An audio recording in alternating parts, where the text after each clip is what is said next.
साथियों नमस्कार, खबर चक्र केसी में आपका पुनः स्वागत है। और हमेशा की तरह आज एक बार फिर से हम आपके सामने उपस्थित हुए हैं एक नई जानकारी के साथ, क्योंकि ये उत्तराखंड है और उत्तराखंड देवों की भूमि कही जाती है।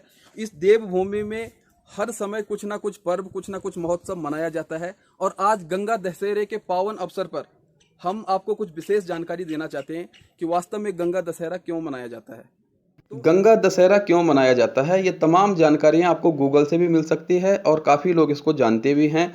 लेकिन दुनिया का एकमात्र ऐसा सिद्धपीठ जहां गंगा दशहरा मनाया जाता है वो है सुरकंडा। लेकिन क्यों मनाया जाता है, इसका क्या कारण है, वो जानकारी हम आपको देंगे। हम चंबा से कद्दूखाल के लिए निकल चुके हैं, कद्दूखाल से मंदिर के लिए पैदल जाएंगे।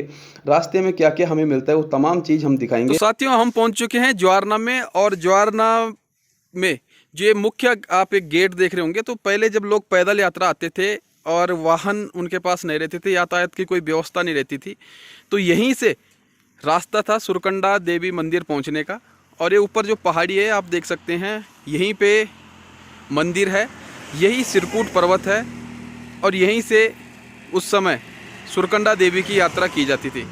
हालांकि अब सड़क हो चुकी है और सड़क के माध्यम से लोग कद्दूखाल से जाते हैं, और अब हम कद्दूखाल के लिए प्रस्थान कर रहे हैं।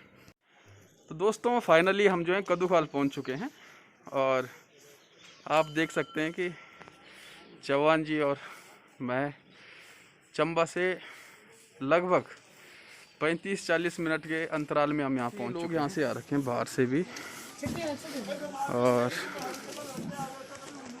दिन में काफ़ी भीड़ रही होगी उस हिसाब से, जैसा भी देखने से लग रहा है। अभी भी काफ़ी मौजूदगी है यहाँ पे श्रद्धालुओं की, और आजकल यातायात का साधन काफ़ी सुलभ हो चुका है, तो लोग बड़ी आसानी से पहुँच जाते हैं।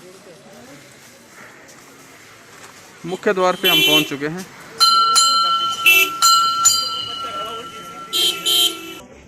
कद्दूखाल से सुरकंडा के लिए रोपवे का काम भी चल रहा है। इससे मंदिर में पहुँचने के लिए श्रद्धालुओं के लिए काफ़ी आसानी हो जाएगी। तो हम यहाँ से मंदिर के लिए प्रस्थान कर चुके हैं। उसके बाद वापस जब कद्दूखाल आएंगे तो कद्दूखाल की भी आपको डिटेल्स देंगे। कई तरफ जौनपुर की तरफ, अच्छा, उत्तर का से, अच्छा कद कदम गए था अनुभव। हाँ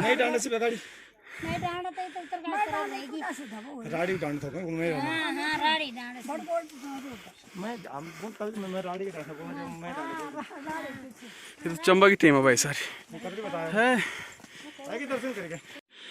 खड़ी पगडंडी पे, खड़ी चढ़ाई पे मंदिर जाते समय रास्ते में कुछ दुकानें पड़ती हैं, और जवान जी कुछ जानकारियाँ ले रहे हैं यहाँ पे, जो क्षेत्रीय दुकानदार हैं इनसे। लगभग आधे रास्ते हम आ चुके हैं, और जवान जी अपनी तरफ से कुछ संदेश देना चाहते हैं। तो आज हम गंगा दशहरे पर्व पे माँ सुरकंडा के दर्शन हेतु आए हैं, और हमने प्रातः सुबह काल ही आना था। सुबह बारिश के होने के कारण हम थोड़ा लेट हो गए हैं। आप देख रहे हैं सुबह से शाम तक फिर भी माँ सुरकंडा के भक्तों का तांता यहाँ पे लगा हुआ है। लोग नियमित आ और जा रहे हैं, और माँ सुरकंडा से अपेक्षा करते हैं कि आप जो है सबकी पर अपनी कृपा दृष्टि बनाए रखें, और इस कोरोना काल में जो भी असुविधाएं लोगों को हो रही हैं उनसे वो दूर हों। माँ सुरकंडा की कृपा आप सबको बनी रही। धन्यवाद। ऐसा दिन था तो ढलान में क्या होता है ना। तो साथियों कुल मिलाकर के हम लगातार चल रहे हैं, और आधा रास्ता हमने तय कर लिया है। ऊपर जाकर हम आपको बताएंगे कि गंगा दशहरा क्यों मनाया जाता है सुरकंडा में, एकमात्र ऐसा सिद्धपीठ। सुबह से बारिश हो रही थी, अब जाके मौसम साफ हुआ है। अब हम हो सके इस वीडियो को कल ही लोड कर पाएँ। काफ़ी ऊपर पहुंच चुके हैं, और चारों तरफ आप देखिए किस प्रकार का सुंदर दृश्य है। कुछ बुजुर्ग श्रद्धालु जो चलने में भी असमर्थ हैं, ये आस्था की ही शक्ति है जो यहाँ पर पहुँचते हैं। तो साथियों अभी हम सुरकंडा देवी मंदिर में पहुँचे हैं, और हम आपको काफ़ी जानकारी भी देना चाहते हैं। हालांकि आप पहले से जानते होंगे, लेकिन हर किसी की एक जिज्ञासा होती है, और कोई भी पत्रकार, साहित्यकार, कवि, वो जिज्ञासु होता है कि हम कुछ ना कुछ अपने जो ऑडियंस हैं, जो दर्शक हैं, अपने जो पाठक हैं, उनको कुछ ना कुछ जानकारियां देते रहें। तो गंगा दशहरे के बारे में हम आपको बताना चाहते हैं कि क्यों गंगा दशहरा मनाया जाता है। हमारे साथ चौहान जी भी हैं और बड़े भाई की तरह सदैव हमारे ऊपर अपनी छाव बना के रखते हैं और एक अच्छे मार्गदर्शक हैं हमारे लिए। और पीछे आप माँ भगवती, माँ सुरकंडा का मंदिर देख रहे हैं। तो कुल मिला के काफ़ी अच्छा माहौल, काफ़ी श्रद्धालु यहाँ पे सुबह से आ रहे हैं लगातार, और लगातार 3 दिन की बारिश के बावजूद श्रद्धावान हृदयों की श्रद्धा का एक सुंदर सा यहाँ पे दर्शन देखने को मिल रहा है। अभी शाम का टाइम हो चुका है, इसके बावजूद भी कुछ ना कुछ श्रद्धालु यहाँ पे आ रहे हैं लगातार और माँ से अपनी मन्नतें मांग रहे हैं। लगातार 3 दिनों की बारिश के बाद मौसम अब जाकर साफ हुआ है। शाम का टाइम है अभी और चारों तरफ आप प्रकृति की खूबसूरती देख सकते हैं। हरी भरी पहाड़ियों से ये खूबसूरत बादल उठ रहे हैं। यहाँ पर भीड़ काफ़ी कम है क्योंकि कोरोना ने हर किसी गतिविधि को ठप कर दिया है, तो कम ही श्रद्धालु यहाँ पर आए हैं। और सुरकंडा एकमात्र ऐसा सिद्धपीठ जहाँ गंगा दशहरा मनाया जाता है। क्यों मनाया जाता है, ये जानकारी भी हम आपको बहुत जल्द देने वाले हैं। तो उस स्थान के बारे में हम आपको बताने जा रहे हैं कि कौन सा एकमात्र ऐसा शक्तिपीठ और सिद्धपीठ है जहाँ पर गंगा दशहरे के दिन महोत्सव मनाया जाता है और उसको बहुत ही विधिवत ढंग से क्षेत्रीय लोगों के द्वारा आयोजित किया जाता है, जबकि दूर दूर से वहाँ श्रद्धालु आते हैं। तो वो स्थान है सुरकंडा, और सुरकंडा देवी मंदिर आप देख रहे हैं, ये सुरकंडा देवी मंदिर है। और यहाँ पर ये मान्यता है कि एक कुंडी नामक स्थान है, और कुंडी में जब गंगा अवतरण हुआ था और शिव की जटाओं से, जब शिव ने गंगा को मुक्त किया था अपनी जटाओं से, तो उस समय एक बूंद गंगा जल का यहाँ भी गिरा था। उसके बाद यहाँ लगातार उस स्थान पर, जो हम कुंडी स्थान आपको भी दिखाएंगे, वहाँ से जल निकलता रहता है और वो स्रोत प्राकृतिक है। इसलिए ये महत्व है कि यहाँ पे गंगा दशहरा मनाया जाता है।